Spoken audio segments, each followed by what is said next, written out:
different. So you kind of get a hangover of it. You kind of get a hangover of it once you do it, or when you're actually in the real world doing it, right? So don't worry about it now. Just choose something that you're comfortable with at this point, and then you can always switch to something else if that is not working out for you.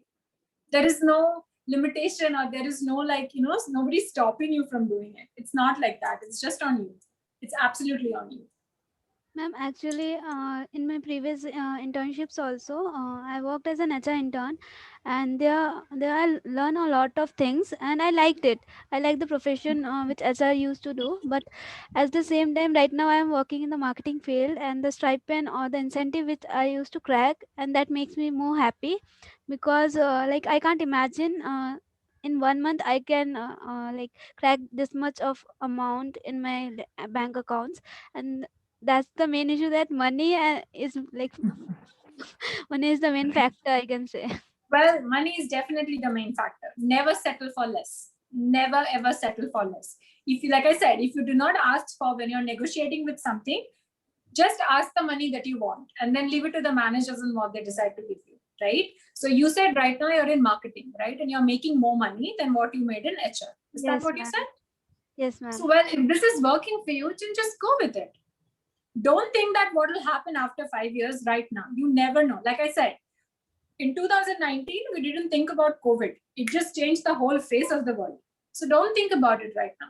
If you think at this point, marketing is helping you grow, making more money, but then, you know what, stick to it, but then learn, right? Just don't be in marketing because it is giving you more bank balance. Don't do that.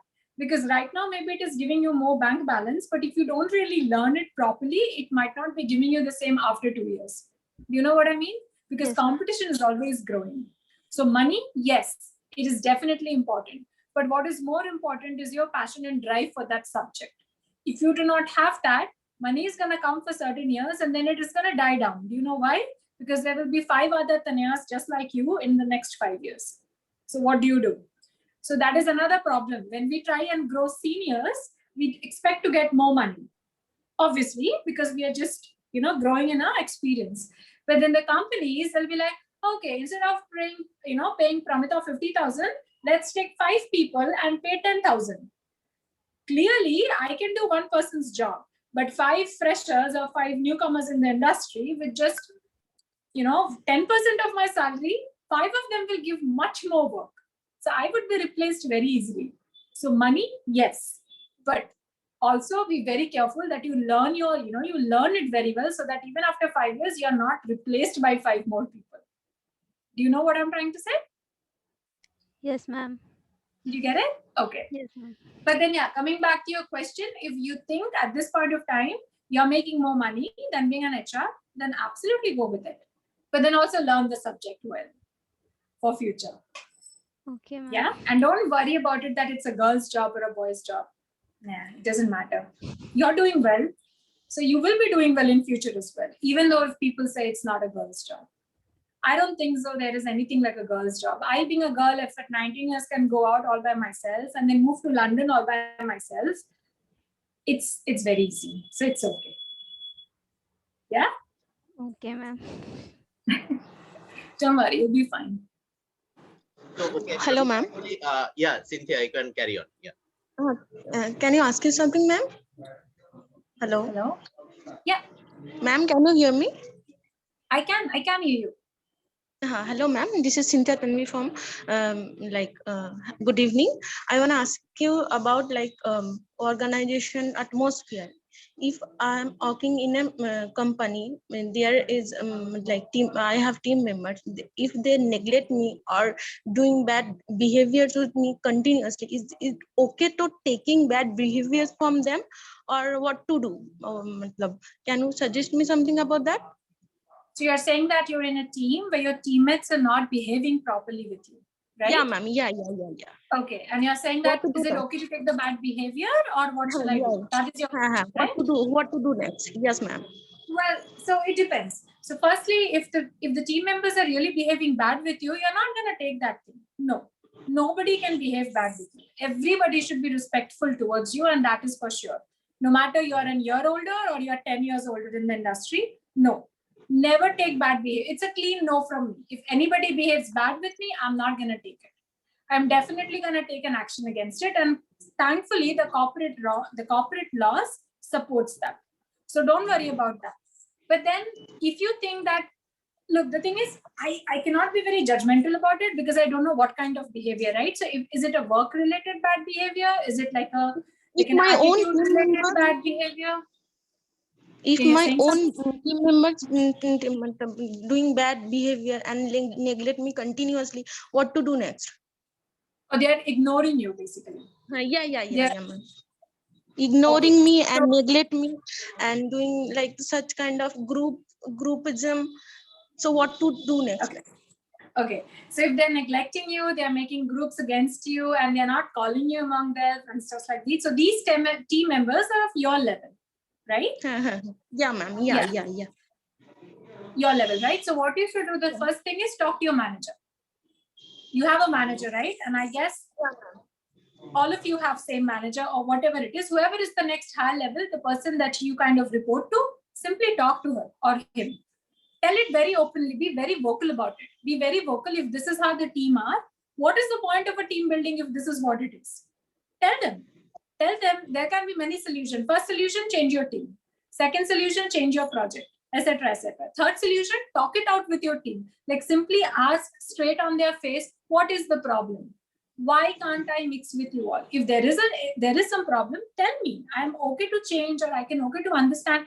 Tell them that if you don't tell me what is my problem, how do I mix up with it, or how do I fix it? Talk it out. Don't just keep taking the ignorance, because then the others will think that, okay, this is how she is. This is what we are going to treat her to. No, absolutely not. Definitely talk to your manager. That is the first thing. And secondly, talk to your team. Try and understand what is the problem. If they're still not ready to tell you also, then that is it. You should definitely talk to the manager, and I'm sure you're going to have like an HR reporter or a human resource person whom you can talk to, and then try and understand what is it. But you shouldn't be silent and taking this ignorance. I know if your team behaves like this with you, it is very difficult to concentrate on work. It is not a healthy working environment. Absolutely not. It takes a lot of mental stress. So you really don't deserve it. You don't deserve to get this mental stress, honestly. Nobody deserves. So I would definitely suggest you take it to higher management, and they're going to suggest you. Probably in such cases, the best suggestion is change your team. As simple as that. If you don't want to really, go into details, and if you don't really care about it, like screw them. It's fine. It's your life, your job, your career. Yeah. Okay, ma'am. Really nice to talk with you, ma'am. Really nice to talk with you. Thank you very much for your suggestion. Absolutely. It's my pleasure. Anyone else wants to ask something? No? Okay, All so good? on behalf of the students, I would like to ask some questions actually. Like say, for example, as you were discussing about the work-life balance, as you have worked in different countries. So what I have heard actually that, work-life balance is poor in India, but in work-life balance in the advanced countries is better. I mean, they are much more accommodative. So is that true, or can you cite any examples? Well, that is true. So like, for example, in London, if like, for example, okay, one of my employees, she got a baby, all right, and a very newborn baby right there in London. So obviously she was not being able to give time. And outside, you don't live with your family. It's not that you have your mom, dad, aunt, uncle, everybody together taking care of the kid. No, that doesn't work. You're just you, your husband, and your baby. That is it. So what do? So she went and requested if she can work for 4 days. Like she can work from Monday to Thursday, and Friday, an extra day, she can take leave just to take care of the baby. And they're so accommodative that they're okay with it. But they're paying her the full salary, even for Friday, which is amazing. That is really amazing. And then another example, like, when, like for our industry, like I said, we have to give crazy long hours, right? So for me, it was fine because my family was not there. But then imagine a mother, if she has to sit till 11:30 at the work, how does she take care of her child and stuff? It is impossible, right? So in those cases, their timings are extremely flexible. Even if the corporate timing says 9 to 6 or something like that, but they can come, like I know women who come at 3 o'clock or 4 o'clock in the morning or 5 o'clock in the early morning, whatever time suits them, they take break, go to their, go to picking up their child and daycare and stuff like that. They come back again. So the entire schedule of them is completely flexible. Like nobody is going to ask you what, why. All that matters is what they're doing as an output. Like what is their work output is fine or not. So stuff like that, which I didn't see in India. Like they have extremely understanding. If I say I'm not well, I cannot come, nobody is going to ask me a second question, are you really not well? Or give me your medical reports, or you're lying. Never. Like they respect human values a lot. If I say I'm tired, I want to go home, if I'm mentally disturbed or something like that, every company has a section just to talk about all these things. And they are very, very, like very vital. They are very vital. So yes, definitely yes. I have seen both in London and in Los Angeles. America, it is little too much.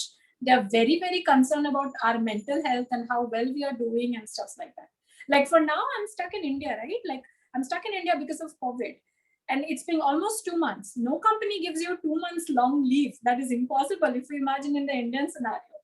But then the US rules or the American laws, they're so accommodative. They're like not only allowing us to work from here, which is not actually permitted, but then they're very mindful of our time. It's a reverse time, right? So they call at our 9 o'clock, like 9 a.m. IST, which is 9:30 at night for them. But that is way past office hours. But our managers are so mindful that they call us in our time and talk, which is amazing. This is really amazing. That's so wonderful. to answer your question, yes, definitely yes. So there's a wonderful examples you have shared from those UK or the US. Can you think of any negative experiences from India that you have faced that probably that may affect the work-life balance kind of thing? If you can remember. Yeah. Well, I remember once when I was I was working in Mumbai, and I was unmarried by that time. But then my mom came to visit me. But then Indian mentality is how, like, okay, you have come to work, you will have to work unless the work is done. And it doesn't matter if your mom has come to visit you or your parents are there with you or somebody alone is there in the house, nothing matters. And then I was asked to stay back. Like, I remember I was around 23 at that time. And I was working on a Disney show itself, but the client, the company I was working for was an Indian company. And then my mom, she all alone came from, like the station to my house, etc., etc. And she didn't knew any of it. They didn't allow me to go and meet my mom. It's not like not allowed. They were like going on giving me more work and more work, even though they knew I have to leave early to pick up my mom and entertain her and get her home, etc.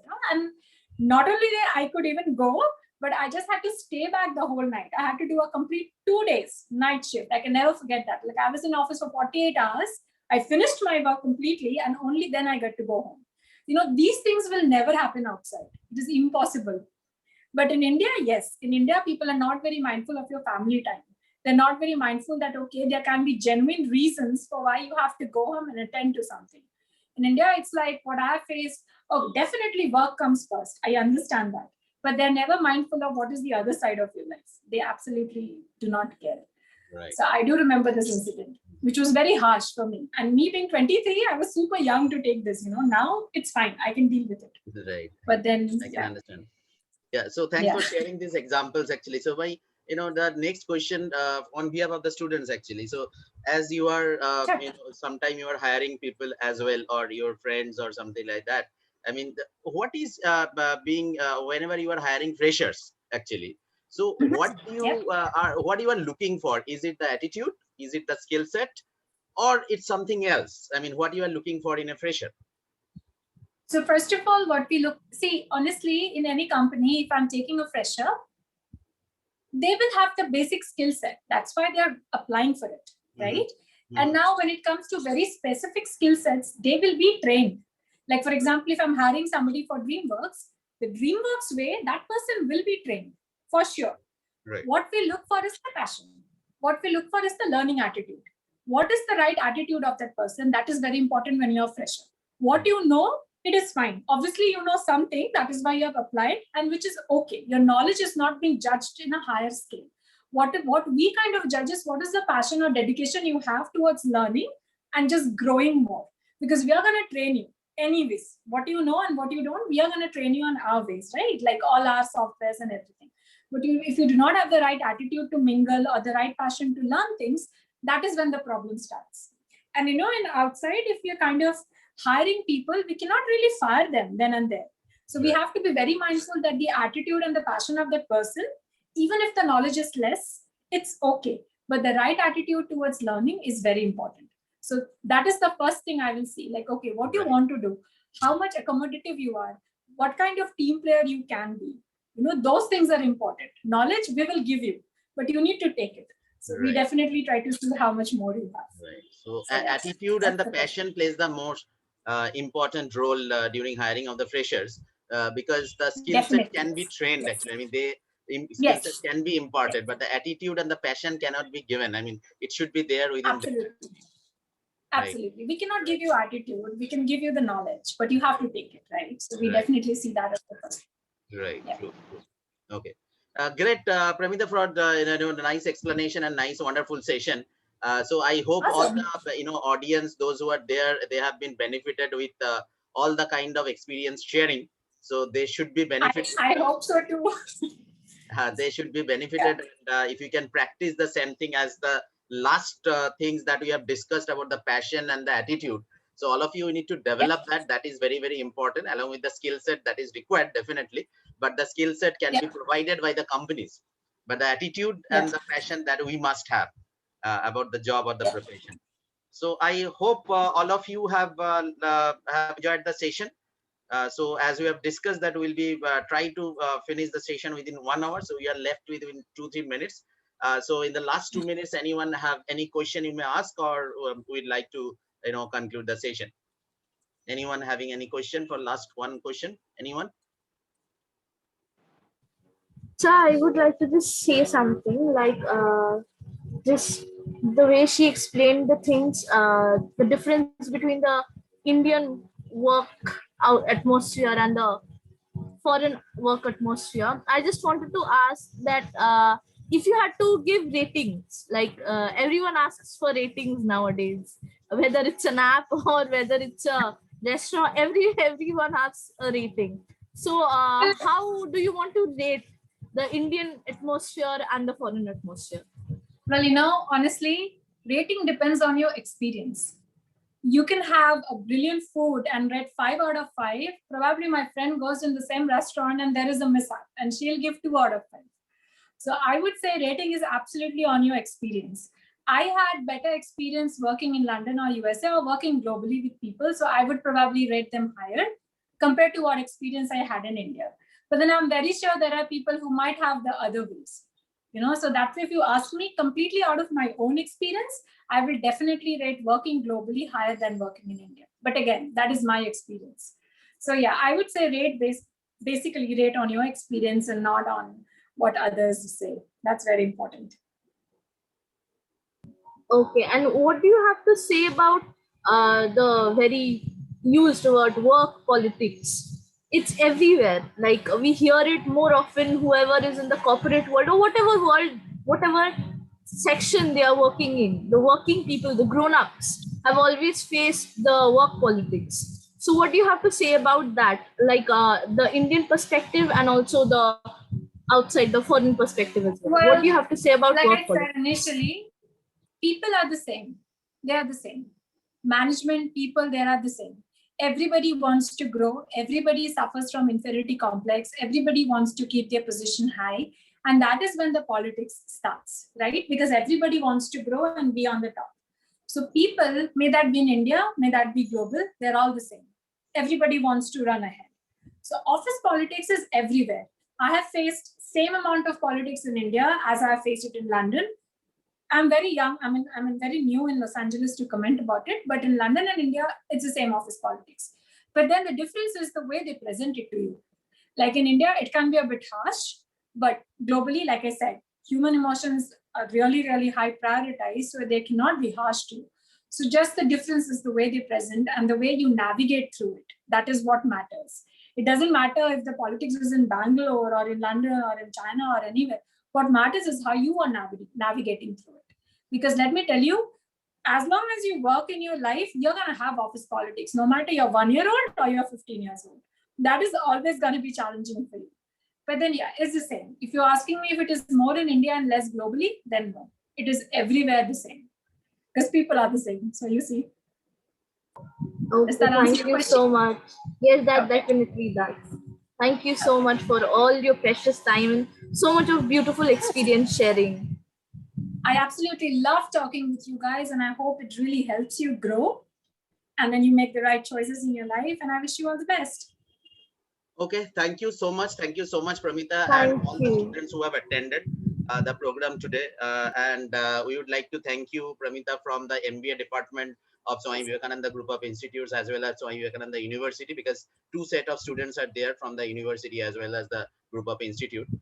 So again, thank you so much from the department, and we would love to talk to you and organize some other session in future.